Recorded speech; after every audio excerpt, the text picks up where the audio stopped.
Hi friends, మనం కాకినాడ ఉప్పాడు బీచ్కి వచ్చాం. ఫెస్టివల్ మొదలవుతుంది. సాధారణంగా బీచ్ ఫెస్టివల్ ఉందా లేదా అని చాలామందికి డౌట్ ఉంది పొంగల్లో, కానీ ఉంది. ఇక్కడ మేము లోనికి వెళ్తున్నాం అన్నమాట. కొన్ని ఫెసిలిటీస్ ఇప్పించారు, చూసాం. అయితే కొన్ని బాగానే డెవలప్ చేస్తున్నారు. ఒకటి ఏంటంటే వే కూడా లోనికి రోడ్డు ఉంది, పర్లేదు. ఈ బాక్స్ చూసారా, టీ సెంటర్ అనమాట. అయితే సరదాగా ఈవినింగ్ టైంకి వచ్చాం. బీచ్ ఫెస్టివల్ ఉందా లేదా అని చూడడానికి వచ్చాం అనమాట. అయితే మీకు లాస్ట్ వరకు చూడండి ఈ video. Please subscribe my channel Ramesh bike rider. ఇక చూసారా, కూర్చోవడం కూడా బాగానే ఉంది, సిట్టింగ్ చాలా బాగుంది. ఇక్కడ పాప్కార్న్ కూడా ఎక్కువ దొరుకుతుంది. చాలామంది ఇక్కడ ఎంటర్టైన్మెంట్ చేస్తున్నారు. ఇంకా లోనికి వెళ్తున్నాం, ఏముంటుందా అని ఎక్స్పెక్ట్ చేస్తాం. చాలా వరకు కొన్ని చూసాం కూడా, కానీ బీచ్ ఫెస్టివల్ వచ్చినప్పటికి ఇంకా చాలా చాలా గేమ్స్ ఉన్నాయి ఇక్కడ. అయితే నైట్ టైం కదా, కొద్దిగా వీడియో కూడా కొద్దిగా నైట్ బ్లైండ్గా ఉంటుంది చూడండి. చాలామంది ఫ్యామిలీస్ కూడా వస్తున్నారు. ఇక్కడ 6 అవుతుంది, క్లోజ్ చేస్తున్నారు బీచ్. పోలీసులు వెళ్ళిపోమంటున్నారు. కానీ సముద్రం కూడా తుఫాను కదా, కొద్దిగా కెరటాలు గట్టిగా వచ్చాయి.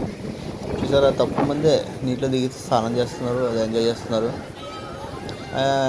చూసారా కెరటాలు అంత స్పీడ్గా వస్తున్నాయా. కానీ జనాలు మాత్రం తగ్గేదేలే అన్న టైప్లో ఉన్నారు జనాలు మాత్రం. అయ్యపు కూడా మేము సరదాగా చూసామన్నమాట. అయితే ఇక్కడ రైడింగ్ ఉంది, car riding and horse riding కూడా ఉంది. ఇక్కడ మీకు చూపిస్తాను చూడండి వీడియో. అయితే ఇప్పుడు ప్రస్తుతానికి బీచ్ ఎలా ఉంది, వాతావరణం అనుకూలంగా లేదు, గాలి మాత్రం విపరీతంగా వేస్తుంది. చాలామంది మరి సెల్ఫీలో మంచి బిజీగా మునిగిపోయారు. ఓకే, నెక్స్ట్ కార్ రైడింగ్ చూద్దామా హార్స్ రైడింగ్ అని కదా. చూడండి, ఇది రౌండ్కి 100 రూపీస్ తీసుకుంటున్నాడు అనమాట. ఫ్యామిలీకి ఎక్కచ్చు, నడిపించి నెల రావటమే. బాగుంది, హార్స్ రైడింగ్ చాలా బాగుంది. నెక్స్ట్ చాలామంది సెల్ఫీ కూడా దిగుతున్నారు. యా, అలా నడుచుకుంటూ వెళ్తున్నాం. ఇంకేమైనా ఉన్నాయా అనేసి. అక్కడైతే ఏం లేదు, ప్రస్తుతం హార్స్ దగ్గర ఉన్నాం.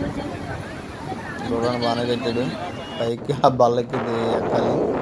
నెక్స్ట్ చూస్తున్నారు కదా, చాలా పెద్ద గ్రౌండ్ ఉంది. కార్ రైడింగ్ ఇక్కడ ఎక్కడ చేస్తున్నారు చివర చూపిస్తున్నాను.